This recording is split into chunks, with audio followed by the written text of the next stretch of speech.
من فرع واحد ممكن يطلع شجرة تين جديدة. ازاي؟ تعالوا نشوف.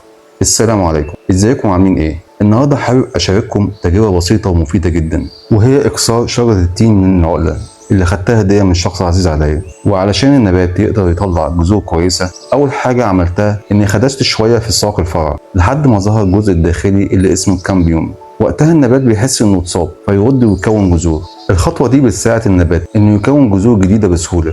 بعد كده دهنت المكان بجل الصبار. الصبار بيشتغل كمنبه طبيعي لهرمونات الجذور، وبيحافظ على رطوبة الجزء اللي اتخدش، كمان مضاد للفطريات والبكتيريا.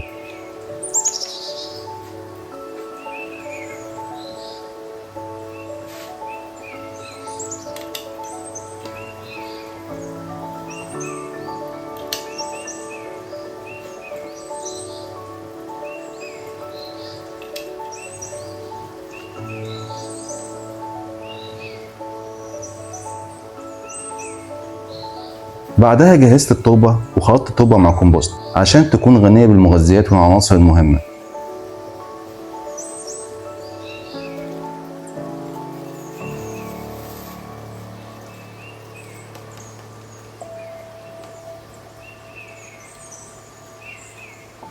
وبعد ما كل حاجة بقت جاهزة، زرعت فرع التين في كوب بلاستيك بسيط.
وفي الآخر رويته بهدوء علشان التربة تفضل رطبة.